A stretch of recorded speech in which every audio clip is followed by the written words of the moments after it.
Let's learn some new English words. And I say new because these are words that have been added to the dictionary this year. But I think some of them you may be familiar with and others you won't be because they are considered slang. I'll be perfectly honest, some of these words I did not even know. And that is why I said this is advanced vocabulary for 2024. So these, as I just mentioned, are words that were recently added to dictionary.com. Now, of course, there are many different online dictionaries. In some, you will find certain words and phrases that you may not find in others. So specifically, these are ones that have been added to dictionary.com. I am going to quiz you, so I want you to participate in the lesson, write your answers in the chat or even in the comments because, again, this is interactive English. I want you to participate and make this really an active learning exercise. Let's go ahead and start with our first question right here. And as we go through this, I'm going to start out a little easier, or at least I think I am, because I'm going to give you one word that's part of this phrase, and I'm giving you the meaning as well. So for this one, this noun phrase is the practice of spending many hours in bed during the day, often with snacks or an electronic device as a voluntary retreat from activity or stress. And I will say this is one that I was not really familiar with before I put this lesson together, but I think it's more common among younger generations as far as trying to alleviate stress. You've had a busy day or you feel frustrated, so you're going to engage in this activity in which you're just sitting in bed with your phone or whatever it is, trying to unwind, and you might call this bed. So I'll give you a moment to think about it. See some answers. If I see an answer in the chat, I'll let you know. You guys are close, thinking about what would happen. But the answer is bed rotting. So bed rotting is this idea, this practice. I imagine it's something I've done. I didn't know what it was called, but I'm going to spend some time in bed with my phone. Maybe I don't really eat. I don't really eat any food in bed, but maybe that's just me. But that's what this is called. It is the idea of bed rotting. To give you some examples, because again, I don't want you to think I'm just making this all up. Here are some news headlines using this phrase.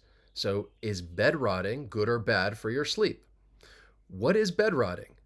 Gen Z's newest self-care trend explained. I told you I think it's a kind of a new thing among younger generations. And the final one, what is bed rotting and is the TikTok trend even good for you? I think that's something I also came across, that it became more popularized on TikTok and it's kind of taken off from there, this idea of bed rotting. Something fun that I like to do when I come across new words and phrases, I would encourage you to do the same, is you could put it into Google and look at images and see what comes up. It's good to get I'm a visual learner, so I think this helps. This is what came up when I put in bed rotting. Now, it seems like the activity is supposed to be viewed as a positive, like to unwind and relax. But just looking at some of these images, it doesn't look like it may be a very healthy thing to do, just the images that they're portraying when they show bed rotting. But now you know what this activity is called. This next one is for all of you. If you happen to drive an electric vehicle, perhaps you may know this phrase. Again, it's one that I was not familiar with before putting this lesson together. I think it makes sense. And perhaps even if you don't know it, you can maybe piece it together. Anxiety. And this is the apprehension or fear that an electric vehicle's battery will run out of power before reaching one's intended destination or a charging station. So often the word that's missing is a word that I think is associated with electric vehicles when talking about the distance that they can travel. So this this really makes sense if you have an electric vehicle, you want to get from point A to point B or to some other charging station, and you don't know if you're going to make it, and you feel like you have anxiety. I think that makes sense, power anxiety, but that is not the phrase that we're looking for, the one that was added recently to the dictionary. We're talking about, I mentioned this is a word that you might use when talking about electric vehicles, and you might say, oh, okay, what is the range? If the battery is fully charged, what is the range that I can go, the distance that you can travel? And therefore, we're talking about having range anxiety, that fear that you do not have enough power to get to the next charging station or reach your final destination, and you're driving in the car, and maybe you're starting to get a little range anxiety. Am I going to make it, or is the car just going to die right there on the side of the road? Again, these are new words. I tried to choose some that I think are somewhat relevant, that may continue to be used in the future and may even gain in popularity. So I keep that in mind. I've tried to choose ones that I think are more relevant. This is one I chose because, well, for any dog lover out there, this is a cough. It's a highly contagious, but usually mild respiratory infection in dogs, characterized by a dry, hacking, or gagging cough, and caused by a number of bacteria and viruses. And again, this is not one that I'm familiar with.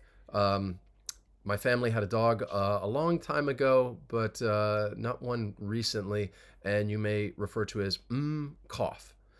The word that is missing is a word that I will explain and talk about, but it's a word that I think is if somebody owns a dog, it's more relevant. You may use it, you may hear it. It's not, that's a good guess, not canine cough. That's a good guess. We're talking about this, it's contagious. So where might a dog be that they're exposed to other dogs, and therefore something is very contagious, and that's when they might pick up that's where they might pick up this cough? It's a little bit of a hint, but in case you're wondering, the place where a dog might be is a kennel. So it's referred to as kennel cough. Now, just that word alone, a kennel is a place that they may do several things. You could bring your dog there for boarding if you're going to go on vacation and there's no one to look after your dog and you can't bring your dog on vacation. You may bring your dog there for training. And it's a place that when I was younger, we had a dog. If our little dog, nobody could take care of it, we couldn't travel with her, we brought her to this kennel, and she might stay there for a week. They had a space and they would feed her, take her out. There was also a vet that was attached to the kennel, so other people might bring the dog there or their cat to go to the vet.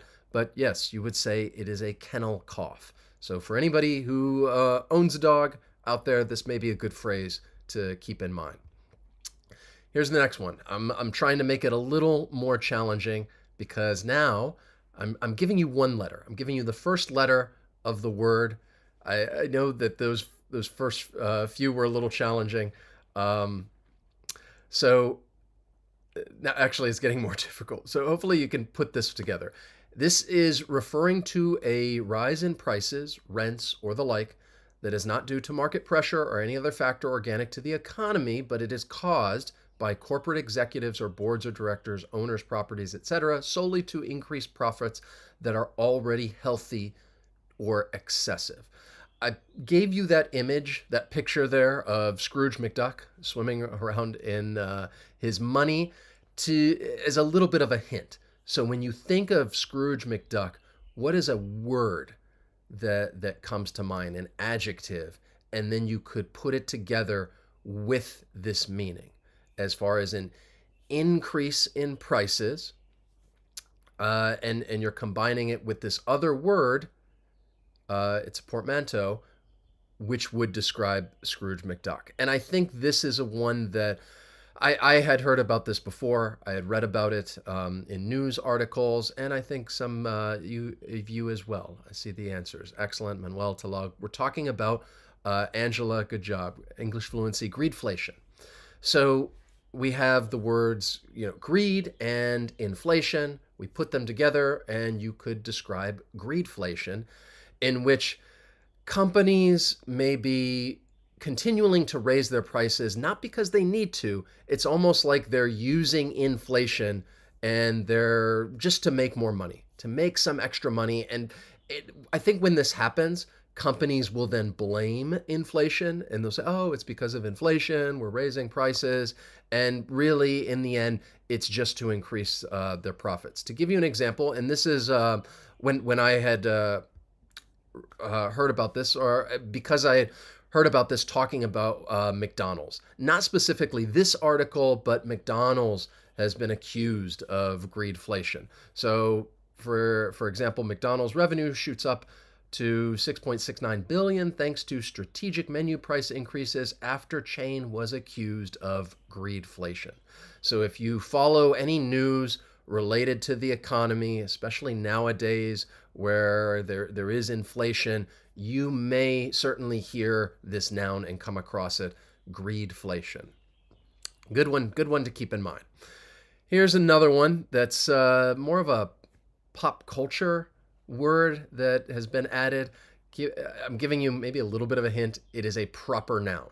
Starts with B.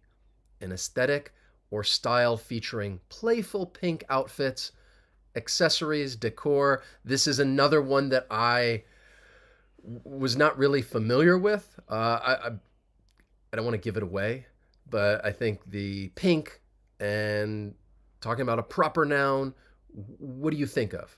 Something that was very popular, I think even now, but especially last year with the release of a new movie. And probably now I'm giving you hints, movie, pink, a capital B, and you're probably thinking of Barbie. All right, excellent. All right, you're on the right track. That is not the Barbie. Yes, is the movie, the toy, but the word is actually called Barbiecore.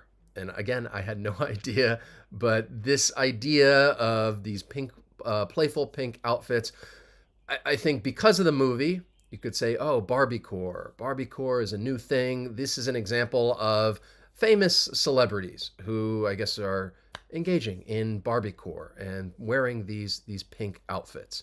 So I think many of you got the Barbie aspect of that, Pelagoya, Vidya, Julia. But as far as this noun, the one that was added to the dictionary, Barbiecore. Again, it's a proper noun.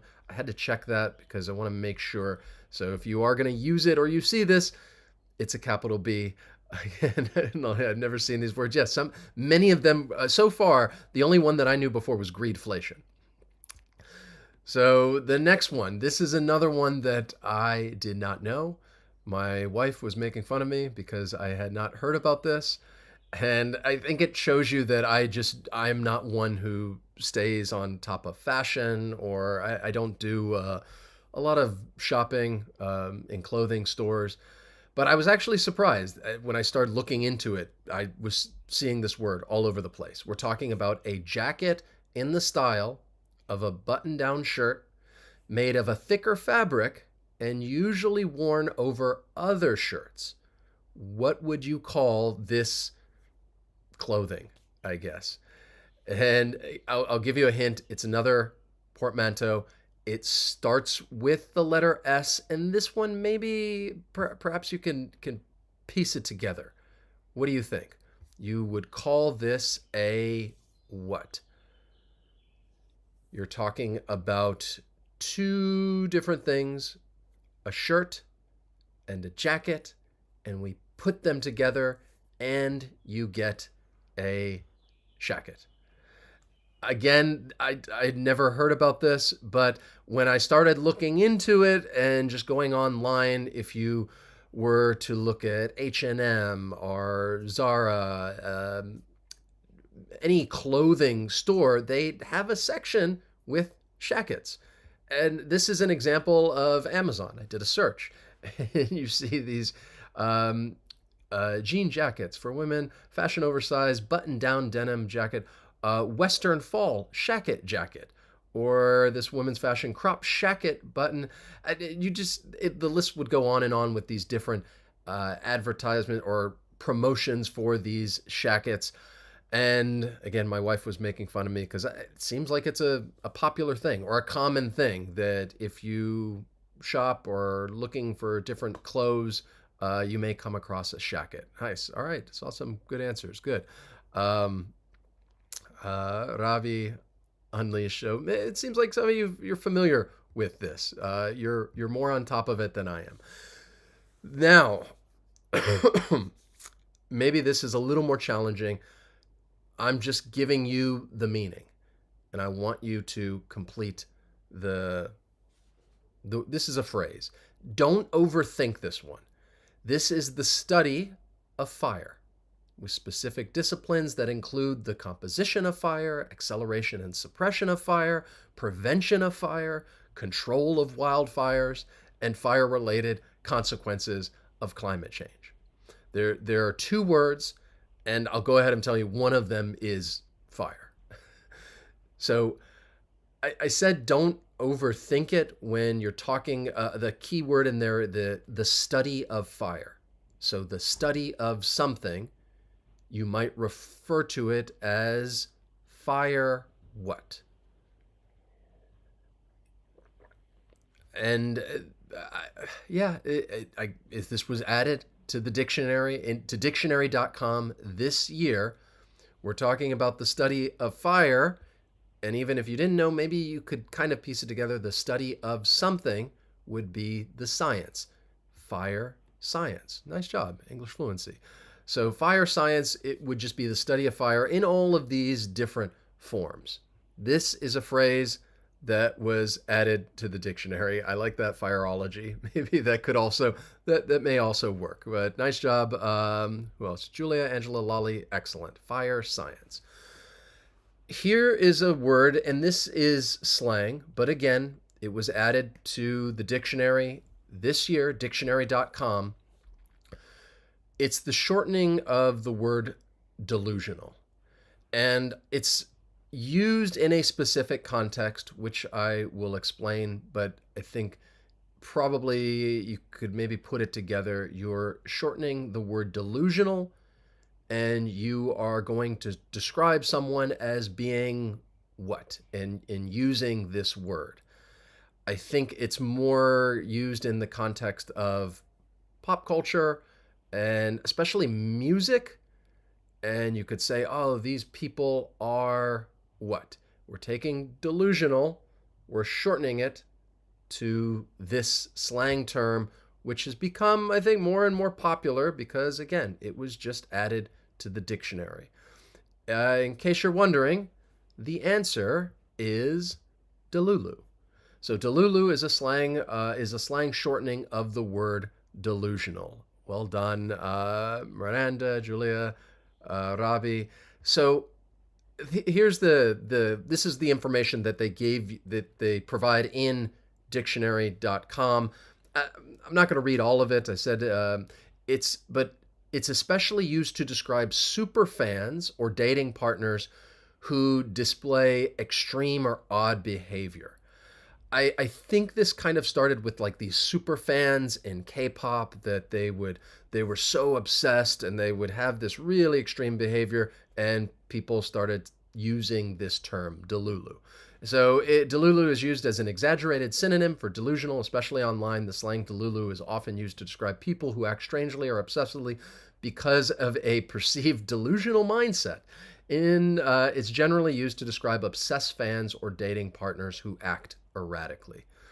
So you could describe these erratic people if they're so obsessed as, wow, these people are delulu.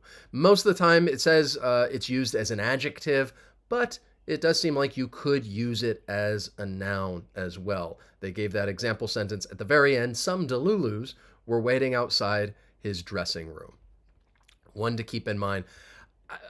Personally, again, I think many of these words they were new for me, but they're new for you as well. Keep in mind, many of them are slang, so you're not going to you're going to hear these more often in spoken English. You may not see them as much in writing, except if you're reading maybe a news article about the word. So most of the time, you're going to hear this in spoken English, being used in spoken English. So this is a word, again, I believe it's slang, referring to mediocre, unimpressive, or disappointing. That is the meaning. Again, it's an adjective, so you would say that something is, it's mediocre, it's unimpressive, it's disappointing, it's what? It's a very short word. And this is one that I've heard before. I have not used it. I don't use many of these words. Probably the only one that I probably have used is that we've talked about so far is greedflation. But if something is mediocre, unimpressive, or disappointing, you may say that it is mid. Mid. Mediocre, unimpressive, disappointing, mid. I like the answer meh. That's also that's also another I guess word. It's kind of considered just like meh. I don't know. What do you think about it? It was okay. It's meh. So that would work as well. I like that. But in this case, mid is the word that has been added to the dictionary this year. Here, to give you some examples this time, if you want to see slang words in a written form, an informal, casual, you could check out Twitter, or in this case, X. And I went on there, put in the word mid, took some screenshots of people using it. So that first person says, the problem with getting good at cooking is that you recognize how mid most standard restaurants are and can then only enjoy dinners in super selective places. So talking about you become good at cooking and then you realize, well, these other restaurants, they're just mid. Or this person says, calling Ana de Armas, who's an actress, mid is crazy, in response to somebody saying Ana de Armas is synonyms to mid. And then finally, that bottom one, 5-star team performance, and Mudruk is still looking mid. So in each of these tweets, or I don't know what you would call them now on X, someone is using this. And that is, again, you could use these in writing informally like that, or you may see them written in song lyrics. But in general, for any type of professional writing whatsoever, I would not encourage you to use any of these words. This is a food one, and it's kind of near and dear to my heart, so I wanted to include it in there. It was added to dictionary.com. This is a colorless, clear, distilled alcoholic beverage from Korea, often made from a mixture of rice and other starches such as sweet potatoes, wheat, barley, tapioca, etc. I said this is close to my heart. I used to live and teach in South Korea, and this is an alcoholic drink that I am familiar with. But I'm not sure what the criteria is for adding words one year and not another year. Of course, this has been around in Korea for a long time, but it was added to dictionary.com this year. If you've traveled to Korea, or maybe you enjoy Korean food and you go out to Korean restaurants, this is a beverage that you will see on the menu. And of course, if you travel to Korea, you may get offered to some of this. Those green bottles right there. And we're talking about, I figured many of you would probably get this, soju. We're talking about soju. Great job, Lolly, Angela, English fluency. And personally, I've had it on many occasions, especially when I was living there. It's not my favorite drink in the world, but it is very common in South Korea, soju. This is one that I heard of before. I was surprised that it was added. I think this word, I'd been using it over the years.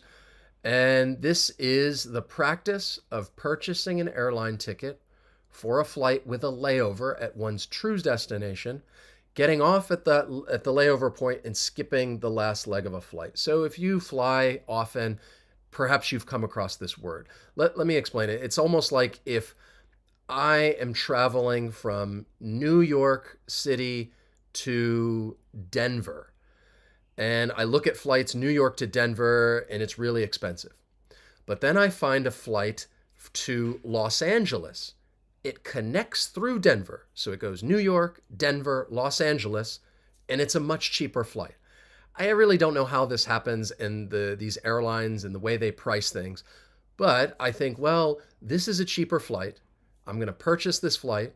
Once we arrive in Denver, I'm just going to get off. And then the plane's going to go on to Los Angeles without me.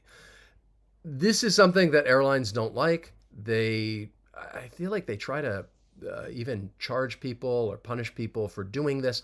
But this practice has a name. And again, if you travel a lot, you may come across it, you may read about it in the news, because it is something that airlines, I think, are trying to crack down on. They're trying to crack down on this and stop people from engaging in this practice, which, if you're not familiar with it, is, good job, English Fluency, Angela, skip lagging. So skip lagging is this practice of just getting off at the layover destination, which is your final destination, and not going on. And you do this in order to save money.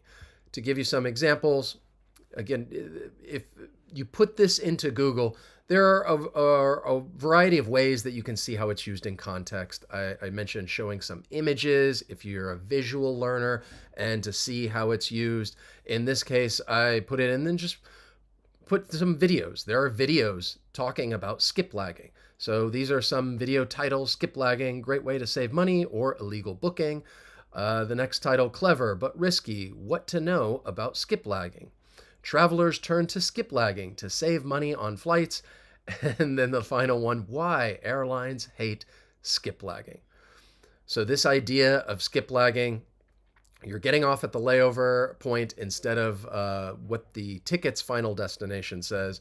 And again, if you fly a lot, this is a word that, yeah, you may come across. And then finally, another phrase that I feel like I've heard before, but again, this was recently added to dictionary.com. Refers to cash reserves, liquid assets, or easily liquidated assets, such as stocks and bonds, held by a corporation or an individual in order to cover current or future obligations, make new purchases, or take advantage of unforeseen opportunities. The image in the back, I tried to give you a little bit of a hint. I'm not sure if you're really going to be able to make out what that picture is, but if you can, that's, it's part of the word. But it's really just referring to money that is liquid, that you can use however you want. So if you follow finance and some of these TV shows or programs that will talk about stocks and investing, then this is a phrase that you may come across if you're reading the news or watching any of those programs. In that picture in the back, in case you were wondering, it does. I kind of zoomed in, so it probably looks a little weird, but it is a picture of powder. So powder is part of this phrase. And if you're talking about cash reserves, you would say that you really need to have some dry powder. It's important to keep some dry powder in case you need it for some type of emergency, and you need to make sure that you always have some dry powder. Or, and in that case, again, they're just referring to cash reserves. Mostly you may hear this phrase being used in that context of investing, or people who talk about money or finance. So it's a phrase that I think is more specific to that topic. Again, I just want to show you some of a lot of them were new for me. I said they're advanced, and because some of it's slang, these are not words and phrases that you're just going to go out and use every day, or you're going to hear them being used. But again, I tried to choose ones that I think, because of the meaning, they may have a bit of longevity as far as their usage is concerned, and you may hear them more often. Like, for example, I think people are just going to continue using electric vehicles more and more. They're going to become more popular. So this idea of range anxiety, I think, is always going to be around. Or again, if you have a dog, talking about kennel cough. Of course, soju, I don't think is going anywhere if you travel to Korea.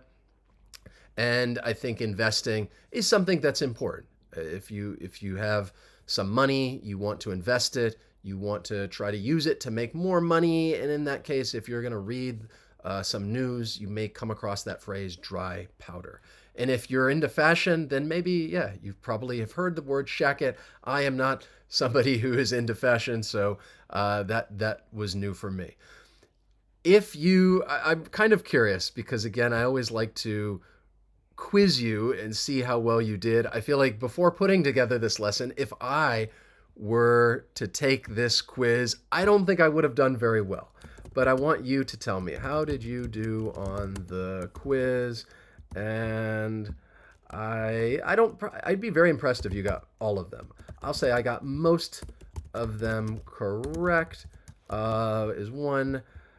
I knew about half of them, and the third option I'll give you, I knew about as much as Wes, which would then be that you knew very little, that most of these were new, and you didn't do very well on the quiz, which, before putting this lesson together, that's the category that I would have fallen into. But it's always good to build your vocabulary in different ways. And in this case, we're talking about words that are new. They've become popular in some way, shape, or form. And because of that, they're added to the dictionary, and we'll see if their usage continues over time. But because we're in 2024 right now, these words are relevant, and you could try to listen for them and see if you come across them in the future. So, only one word.